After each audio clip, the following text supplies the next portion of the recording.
This is Algebra 1, Lesson 1-7. The objectives of this lesson: determine whether a relation is a function and find function values. Beginning with the vocabulary. Function. A relation in which each element of the domain is paired with exactly one element in the range, one input to one output. Discrete function, a function of points that are not connected. Continuous function, a function that can be graphed with a line or smooth curve. Vertical line test. If any vertical line passes through no more than one point of the graph of a relation, then the relation is a function. Function notation, a way to name a function that is defined by an equation. In function notation, the equation y equals 3x minus 8 is written as f of x equals 3x minus 8. And that looks like this. Nonlinear function, a function with a graph that is not a straight line. First thing I want you to do is find your handouts, and I want you to look for the handout that says, is it a function? When we are given either a table, a mapping, or a graph, we can look at it and decide if the numbers or the line tell us it is a function or not. So let's start with a table. On a table, if each x value has its own y value, or other words, one input for one output, and there are no repeats in our x column, then yes, it's a function. But it is not a function if the x value is connected with two separate y values. Here, the 0 is paired up with a -1, and 0 is also paired up with a 1. I explain this like if one mother has two children, she can't split herself up to go two different places with her two different children because it's just impossible. So one person can't be in two places at the same time. That's how you can tell from a table. Next, let's look at a mapping. So on a mapping, if each x value maps onto one y value straight across, or they could be crossed up, but this -1 only matches with a 2, and it only matches with 0 matches with a -1 and 2 with a 3, then yes, this mapping would show that it is a function. Now, it's not a function if you have a mapping where this x value is split to go to two different places. Just like I said last time, a mother cannot split herself up to go two different places with her two different children. Now let's look at a graph. On a graph, we look to see if the line that is drawn would pass a vertical line test. This is a function because if you use something vertical such as a pen and you run it from left to right across your graph, it only touches one point at a time. It never touches 2 points at a time. But it would not be a function if it did not pass the vertical line test, meaning if you are taking something straight and running it across from left to right, and it lines up with 2 or more points, then this would not be a function because it does not pass the vertical line test. So with that information, let's look at example 1. We have to determine if this is a function. And the way this is set up, we have one input to one output. So we would say, yes, it is a function, one domain. There's a wide variety of ways you can say this. One domain matches only with one range. You could say one input to one output. You could also say 1x, one of the x's matches directly with one of the y's. Now let's look at example 2. Here we have a table. Remember, when we looked at our handout and we had a table, we looked to see, is the x value repeated in our table? And you can see that there's a 3 here and a 3 there. So is this a function? You would say no, because we have one number in the domain that matches two different numbers in the range.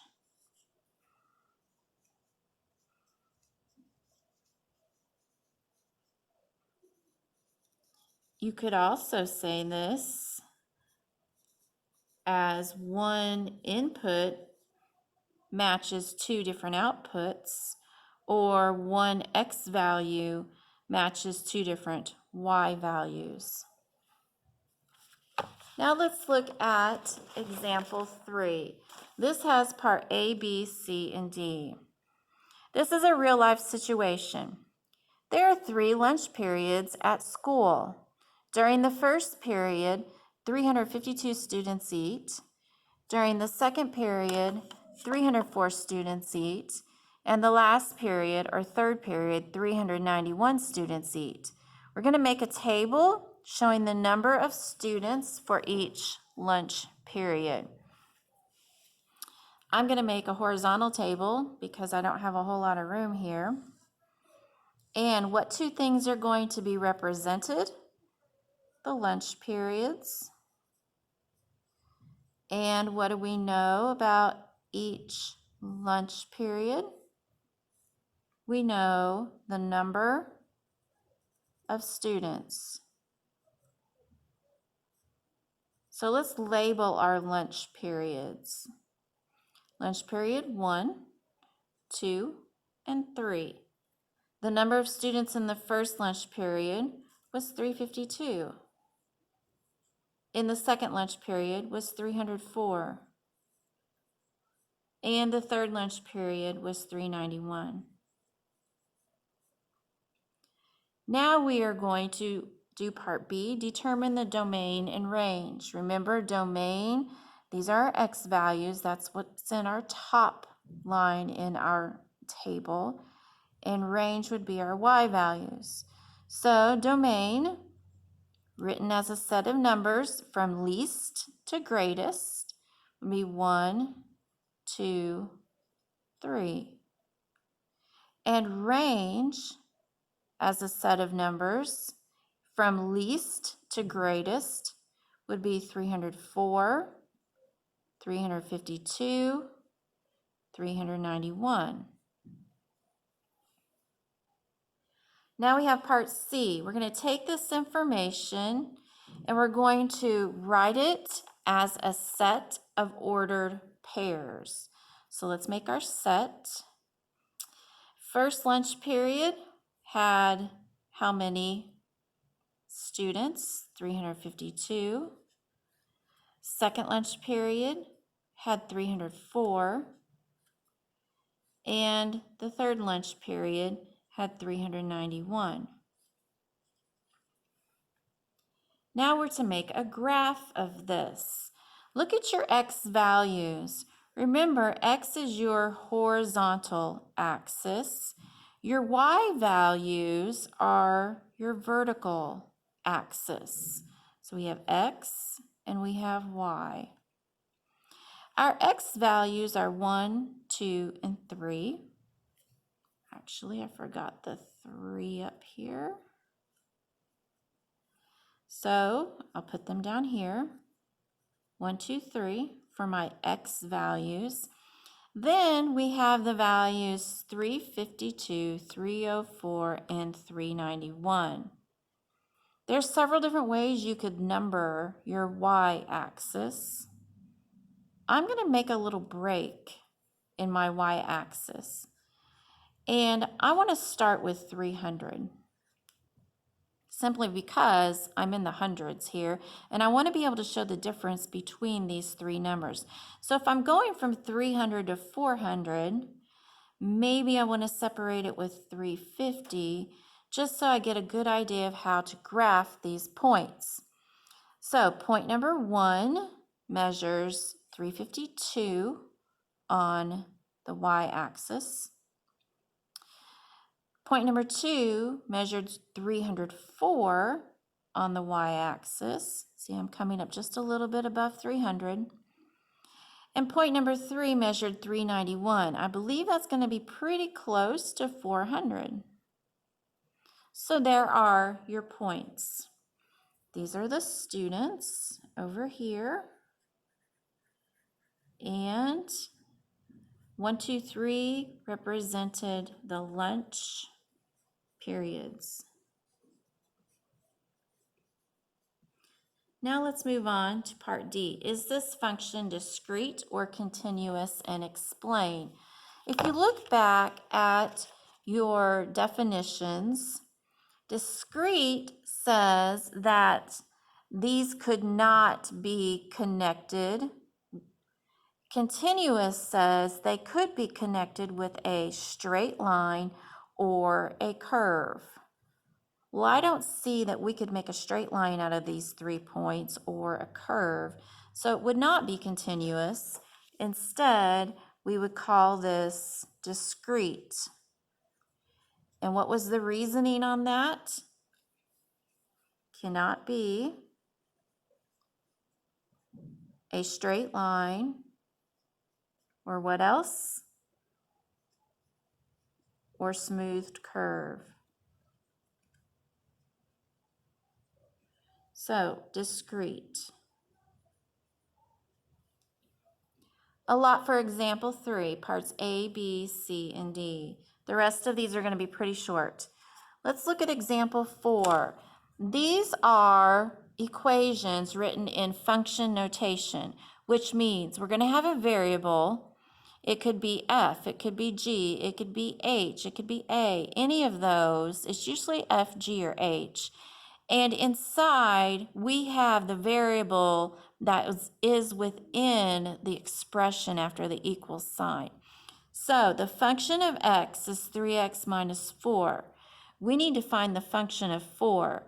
What this simply means is, instead of having x in our expression, we need to replace it with a 4. So the function of 4 is 3 times 4 minus 4. The function of 4 is 12 minus 4.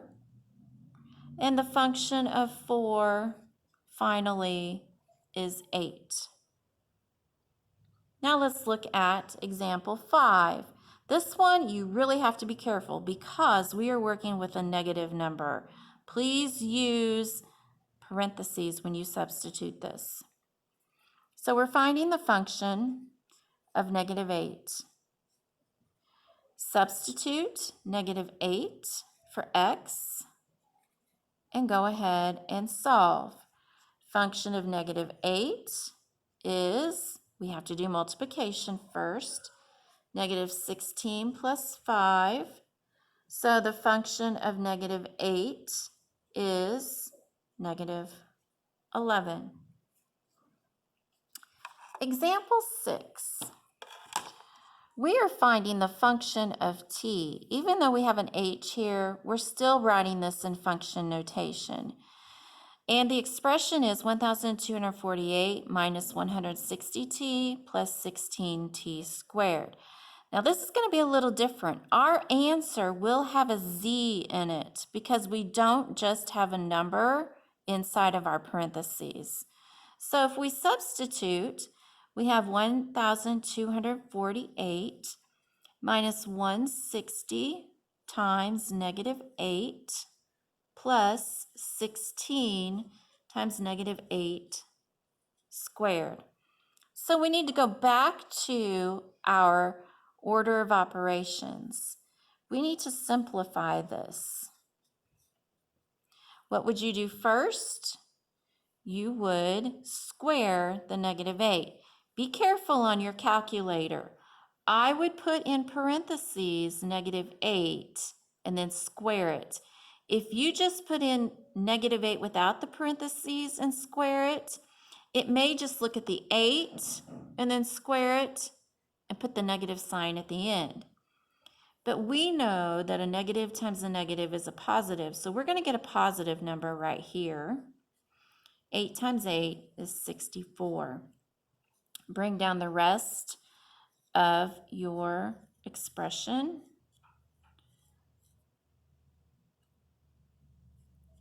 And I'm running out of room here. Plus 16 times 64. There we go.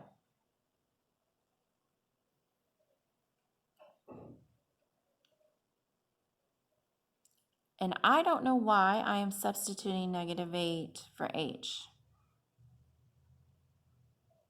That's not what we had.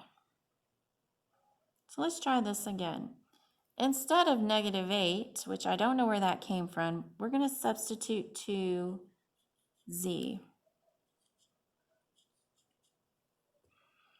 All right, substitute 2z again. 2z squared would be 2 times 2, which is 4, and z times z, which is z squared. Now we have subtraction, multiplication, addition, and multiplication.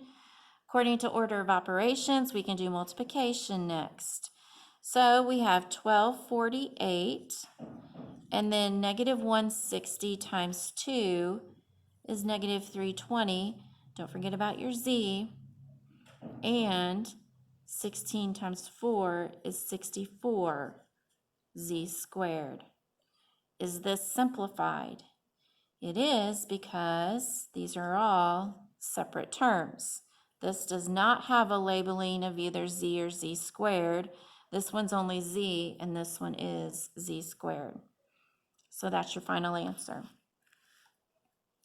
Now let's look at example 7. Use the vertical line test to see if it is a function and explain your answer. So if you have something that's straight and you start passing it along, you can see, it's kind of difficult to see, but you can see that it only touches one point at the same time it crosses. So does this pass a vertical line test? Yes. And don't just say it passes the vertical line test. You have to explain why. Because a vertical line passes through each point. How many times? What makes it a function according to the vertical line test? Each point one time. That is all for this lesson. You will have an assignment that goes with this.